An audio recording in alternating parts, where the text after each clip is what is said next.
Are you ready to become awesomer? Hello everyone, my name is Umar. I'm your host on the No Limit Selling podcast, where industry leaders share their tips, strategy, and advice on how you can become better, stronger, faster. Just before we get started, I've got a question for you. Do you have a negative voice inside your head? We all do, right? I'm going to help you remove that voice in under 30 days guaranteed. Not only remove it, but transform it. So instead of the voice that sabotages you, there's one that propels you to much higher levels of performance and success. There's a link in the show notes. Click on it to find out more. All right, let's get started. Hello, everyone. Welcome to another episode of the No Limit Selling podcast. Today we have Kevin Machado here with us today. Welcome to the program. Thank you so much for having me. Brilliant. So we are in like an interesting time in history as interest rates are climbing up again and people are freaking out and there's still business going on. Kind of how are you reading it and how are you keeping everybody around you kind of from freaking out? That's a great question. I mean, it is an interesting time, isn't it? We've got all of these things that are happening, news that is coming out from the government about rate increases and things like that. And then we've got these people that we've been entrusted to take care of. And I think that's the biggest thing out here. So my market, I'm in St. Albert or Edmonton, a suburb of Edmonton here in Alberta, Canada. And we've got all of these people here who've got to make decisions. So these people we've been entrusted with, we're trying to guide them through. So I just try to give them information, try to keep them posted and give them insight on how we see our market moving. We, much like you and a lot of your other people, we're watching all the other markets and then we're watching the data that's happening here. So I actually just sent out a market update to all of my clients. We send out something monthly, sent something out to them with a video. It's just a whole bunch of data and giving them wise advice on what to expect on how things are coming, and then how they can be prepared. So two things kind of come up there is you use the word entrusted, and that denotes trust. And that's like a critical element in any relationship, especially the relationship between agent and client. And the second word you used was insights, because I can get data anywhere and data is useless unless you have the ability to gain insight out of it. And as a homeowner, this is not my area of expertise, so I rely on my agent. So talk about those two things. Number one, trust is important, but how do you really establish trust? And then the second part of the question would be, is how valuable are insights into keeping everybody grounded in what's going on? Again, excellent question. So the first part about trust, I think that's the biggest thing in any relationship. So if I'm, with my wife, it's built on trust. With my friends, my colleagues, it's all a relationship that's built on trust. And if we have that foundation of trust, then we're going to be able to build something that's going to withstand crazy times and turbulent times. And it's something that people are going to be able to hold on to. So if we've got that trust, and that's what really at the end of the day, that's what we're trying to do. As agents, real estate agents, our job is not about buying and selling homes. Our job is to hopefully skillfully and carefully guide people to the places that they want to be in their life. And so if we can serve as a trusted guide, not just a transaction moderator that's here to help facilitate a transaction for you, but we're a trusted guide that we're going to be there and help them make decisions that's going to better their family, better their financial situation, and better the places that they're living and working and playing. Like that's what our role is. So there's lots of ways that we do that, but I think one of the biggest things is just being a good human being.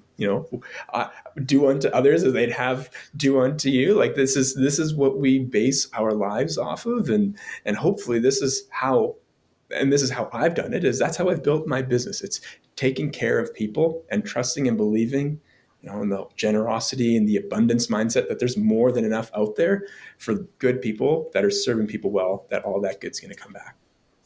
Absolutely. Words to live by. So we'll go to insights in a minute, but what's kind of interesting is I meet people sometimes and they have a friend who's always late, or they have a friend who lies, but they're still friends. And when they get over the, Johnny lies, he's like a big braggart. Once they get over the, that's who he is and they accept, it doesn't diminish the trust. It actually allows trust to remain strong. Is when they don't come to terms with it. and they still got Johnny in their life. They're complaining about it all the time. So I guess that's a roundabout way of saying that if you and I were friends and I've got like some kind of weird hang up, if you accepted that hang up, that there would be trust there. So when you have a relationship with a client, a homeowner or seller, and the homeowner or seller has some kind of attribute that's not so appealing, how do you accept that? And where do you draw the line to say, I don't want you as a client? Yeah. So drawing those lines and being in relationships that matter. So I think just like everybody, we get to choose the life that we live. We get to choose the business that we're in, and frankly, at some Mm-hmm. point, we get to choose the clients that we work with. So fortunately for me and a lot of your guests, and we get to choose the people that we work with, and um, Right. and part of that is going to be not everyone's perfect. Of course, I'm not perfect. No one is perfect, but there are I spoke to your wife. She said, no, yeah, you're not she's got a perfect. list. I'm pretty sure she's forwarded it to you. And then my kids have their own list. It's very different, but they all accumulate. Everyone's got carpal tunnel syndrome That's from right. writing it, But but that's how it is. yes, That's guilty as right. well. We're not perfect. But the goal is finding the right people. Like, who's your tribe, your smallest Yeah. viable audience? Who are these people that will know you, like you, trust you, and then become an advocate? And if there's somebody that's out there and they view me as just as a hurdle to overcome.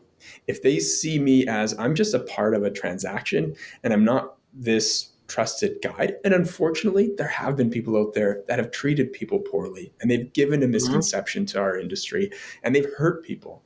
And if they see me as I'm this person that hurt somebody and I need you to get me here, and then I don't ever want to see you again, and we know how those relationships can go. Those are not relationships that I want to be in. Yeah. So I want to be in a relationship with someone that they can see the value that we can bring. They can, I can, and again, they can have whatever that is going on in their life. But if we can come to an agreement with the type of relationship and being clear about here's some of the expectations that you as a homeowner, home seller, these are the expectations you should have for someone that's going to be representing you. And here, as the person on the other side, as a professional in the industry, this is my expectation of you. So setting those expectations out right at the beginning, and then proving by the way we act and treat them that they can trust us. Absolutely. You seem to be a very thoughtful human being. But thank you. Yeah. And so, as you look upon yourself and where you are right now compared to the you from 5 years ago, you're probably a much more competent human being. So, by definition, 5 years from now, there's going to be a better version of you. So, what are you seeing right now in you in terms of, hey, I really need to learn this, or I need to stop doing this? Like, what's the improvement plan for Kevin? Yeah, like I think life is this whole big journey where we get to learn and experience so much. Um, Yeah, it's a it gift. truly is a gift, and when we see it as a gift, every day is an opportunity for growth, for change, for it's an opportunity to interact with different people and help make their lives better. And so I know that I've met so many different people here in my office, the staff that we've got at our brokerage, and coaches and people in our community and kids and my kids' friends. And I've met so many people that have had a lasting impression on my life and have changed me. Yeah. And so really like that's maybe when I was a little bit younger, I used to think that my responsibility was to change the world. Like, this is my job. I'm going to change the Mhm. world, yell from rooftops, stand in Right. stadiums, change the world. And that's it's it's ambitious, it's beautiful, it can be amazing, but I think when we're looking at is we're looking at the crowds, the stadiums, the world, the internet, all of Instagram, Facebook. We look at all of those things, we see just numbers. All we see are like how many, and then people just fall in Right. line with numbers. And as I've grown and I've got more gray hair, as you can see probably, or you probably, I You're know I'm just an ancient. old man, but as I've grown, people are not numbers. And I've gone from trying to change the world to trying to change one person, the person that I'm in front of, being fully present, serving them, honoring them, and doing the work that needs to be done. And Yeah. so I feel like in the next 5 years, I know we always want the world to get bigger, but I want to get more purposeful with the people that I'm with. And it doesn't mean less people, but I just want to be Nice. really, really present, serve them like crazy, blow their minds, give them an amazing experience that they can't help shout from the rooftops, and realizing that my job is not, it's not just about facilitating transactions. It's about helping people. And if I can do this, if we can all do this, if we can help people, we're going to do great things and we're going to change the world, but one person at a time. Yeah, my staff had warned me, Kevin's a lot smarter than he looks. And yet again, the word that jumped out when you're chatting was to honor the person that you're with at that moment. And I think that's a really important word to me because a lot of times I will be, depending on what the situation is, I'll be hyper Hmm. present, especially when I'm working with somebody that's stuck in some way, because any little nuance in speech or tightness in the eyes gives me a clue on how I can help them. And I always look at it as honoring the human being is really not, this is I'm over here and you're over here. It's like, how can I tune into your frequency, not to influence you, but to honor you? Because I think there's so little of that in our society anymore because we're so busy with our lives and our schedules. I mean, the only reason your kids need an iPhone other than to, is to keep track of their schedule. Because even kids now, it's like, I got band practice, I got this, I got that. And if you can just touch another human being by being present and attending to them, it's a huge gift. Absolutely. And I think when I was getting into real estate, and um, the thing was, you look around and you see what's around you, and you see bus benches, um, you'll see billboards, you'll see all the things in your mailbox, and those are all great things. Yes. They can serve a great purpose. And I feel like when you're trying to get into something, when you're newer, you just try to copy what everyone else is doing, and there's some value in that. The R&D, you rip off and duplicate. There's absolute value in that. But I think the problem that we can experience is that we lose who we are. So we just become clones. We're just an other, and so there's nothing special about us. We're just a miniature version of somebody else. And I had a Yep. mentor speak to me and spoken to me, and he said, really, like, if you're trying to be somebody else, you're never going to be them as good as they are. So why don't you just give up on that and try to be the best version of you that you could be? And people, there are probably very few of them, but there are some people out there that really like you. And if you can be that fullest version of yourself, serve those people well, you're going to find more and more people that will like you, that will honor you, and that you can honor that process, that next step of the journey that they're going to be on. So you can honor them in that as well. So that was a big thing for me. Is I mean, I'm not the sharpest guy. I'm kind of a goofy person, and I can do Mm-hmm. this business and serve clients and do a really good job and have people shout out. There was somebody that just right before we got on here, they just posted something on my uh, Facebook page, and they're just like, "You're amazing," and I just got to tell everybody about it. And I was like, "That's so nice, so thoughtful." And it wasn't because of blasting them with advertising or anything, but it was about being who I am, and that's like serving and honoring them. So I just got to give them that gift, and they gave me a gift right back. So it was really, really special being fully Brilliant. who. And Yeah, that's the wow in my work too, is very much when people respond back and say, "Hey, you made a difference in my life." yeah, That's the juice that keeps me going because that's what it's all about. Because it isn't what you do or your intentions; is how it's received on the other end is as important. So brilliant. And I think as we move forward, and it's almost seemed to be in hyper time, hmm, the relationship between realtor and client, home seller, or home buyer is going to change. And it's probably changing now. So, how has it changed in the short time you've been in the industry? And how do you see it changing as we move into the future? oh, wow, that's excellent. I mean, to to think further on that would probably take me a long time. Like I said, like I'm just very simple. I'm a very fortunate person to have people around me, and the process has probably been a journey for both. It's been for our industry, but also for myself, and in growing and becoming who I fully am, and learning the things to say yes and no to. But we've seen it, and I think that there have been fears, at least within our industry, of all of these disruptors coming Yeah. in and trying to change things and take away from who we are in our industry. But at the end of the day, we've seen a lot of these things come. We've seen a lot of them go. But the true value, the thing that we can hopefully nurture and see that no matter what AI comes in or what program or what website comes in, what those things aren't going to be able to do is really like hold and cradle that relationship and just really give that extra personal touch of value and service and care and advocacy that we as skilled professionals and hopefully good human beings can provide. So yeah, I've seen some of those things come and go, and I believe that that's where we need to show our excellence as agents in our skills. I think that maybe for a time that anyone could do it, and you could put a sign on the lawn and anything would sell, and that you could make a sale. But I think that our skills are going to be important, and our empathy is going to be important to walk with clients, know where they're going on in their journey, but have the skills to get them where they need to be, and regardless of what disruptors come in.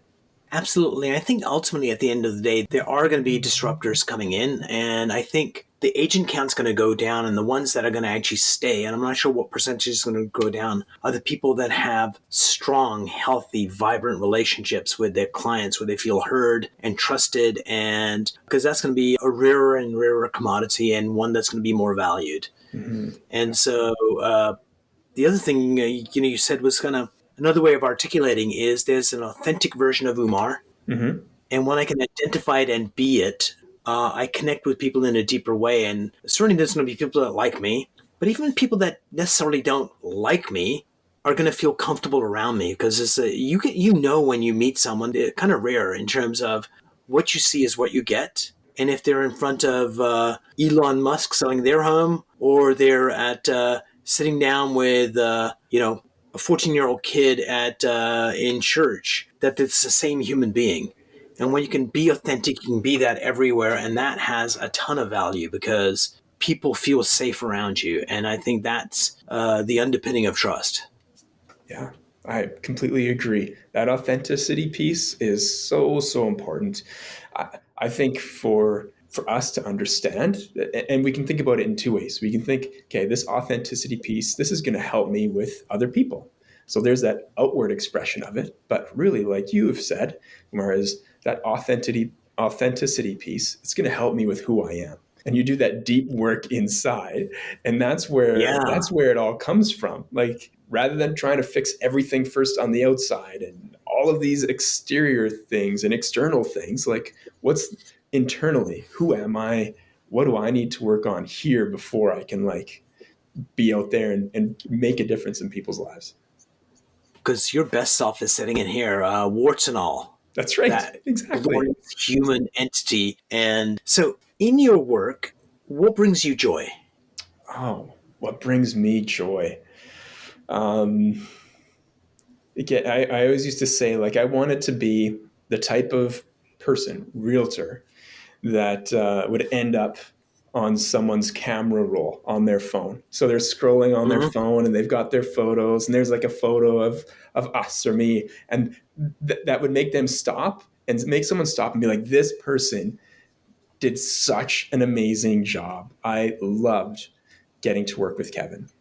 So Yeah, bringing me joy is brilliant. when I get to have these real connections with people, when they come to me and they're saying, you know what, Kevin, we need to sell our house. We need to buy our house. We need to do this. And then just asking those deeper questions, building that relationship, and then getting them through all the way through and having them be like, still want to be connected. Like, for example, we just threw a client party, first one that we've done actually ever, first client party, but we did it after COVID, and we rented a shaved ice truck, and we had a Nice. musician come out, and it was just like an hour and a half, but reached out to people, and we said we want to thank all of you, all of our people that are just supported us, helped us, and we just wanted to give something back. And so we gave to them. They've got their giant snow cone things, shaved ice, and then they're sitting around listening to music, and just got to walk around and talk to them. And they're like, "Why did you do this?" And it was just like, well, I just wanted to say thanks. I really like all of you people that are here. I'm very fortunate that we've been able to play a part in your story. And I just wanted to give you some shaved ice, have you come listen to music, give you a little goodie bag, and just say thank you. And the people that, again, and the reality is you didn't want to give any of that to people. What you wanted to give was happiness, which you did in spades through the ice. That's right. Exactly. It was what we were aiming for was not the thing. It was the thing that the thing would give them. So that's what the goal was. The emotion that it invoked. Brilliant. Yeah. So Kevin, before we part company on this beautiful Friday afternoon, what's one mind hack that you like to share with your customers, fellow agents that would make them better, stronger, faster, sexier, sleep better, be more productive? Like, what's that one thing you'd like to share with the world? Yeah, well, I think the one thing would be changing our mindset. When we go from a scarcity mindset that there's not enough out there and I need to hoard everything and I need to protect and I need to fight and kill and then somebody's going to come and take mine. I think when we live that way, it's just huge levels of stress, the inability to get good work done. But if we live with this abundance mindset, that there's more than enough out there, that if we're out there, if we're being generous and if we're giving more, like if that's our aim is to give as much as we can, I don't think we're ever going to run out. Part of my practice, my wife got me on it, is every morning we'll sit, we'll do our reading, we'll have coffee, and then we have gratitude journals that each of us do. So she's got one, I've got one, and we sit every morning. What are the things I was thankful for yesterday? And we've been doing this practice for a few years, and I can say it's changed me to be more of this abundance mindset. Yeah. So you know what it does for me is I give that assignment to a lot of clients, and this is what I tell them. Look, and sometimes you tell people, I want you to write 10 things you're grateful for every day, and not just that you're grateful for them, but you have to add the because. So for your wife, what's your wife's name? Erin. So if you said, I'm grateful for Erin, it's like, yeah, whatever. But finish the sentence for me. I am grateful for Erin because. What's the because? Oh my goodness. There's going to be a lot of commas in there, but because... Yeah, give us one of those that really makes you so grateful that she's in your life. Because she supports me. She every day she would she's a teacher, so she teaches grade 4 or 5 class here, and she's got a busy life, but she'll always sit and she'll always ask me how my day was. And she knows, because we've been married for sometime between 17 and 18 years, pretty sure 17 years coming up on nice. 18. We've been married for a while. And so she knows me and she knows the things that I need. And she's just she's my greatest advocate, my greatest cheerleader. And I know that I can always rely on her. That is brilliant. I think that's one of the things is, when you think about one of the times she supported you in that morning gratitude, it's like, I'm grateful for Erin because she supports me. And you think of, oh yeah, this was a tough day 2 years ago. She was there and made all the difference. And then you get that warm feeling. And then when I tell people that have to do 10 of those every day, they're like, 10? It's like, dude, you've got 100,000 things to be grateful for. Come up with a 10. And by the time you get to day 3 and you're at number 30, then on day 4, your mind is scanning for gratitude. That's right. Unconsciously. And appreciating the life you have. And I think I appreciate you, Kevin. Thank you so much for coming on the show. I learned a lot, and it's going to make me think this weekend on how I can be more authentic, honest, connected. Pretty soon I'll be you. It'll be amazing. Well, I don't know. I mean, I've got a long ways to go, and hopefully I can become a little bit more like you. I just appreciate you taking this time to chat, and for you that you're putting all this goodness out there and generously giving and serving. I just want to honor you that, and thank you so much for giving of yourself here today. Thank you.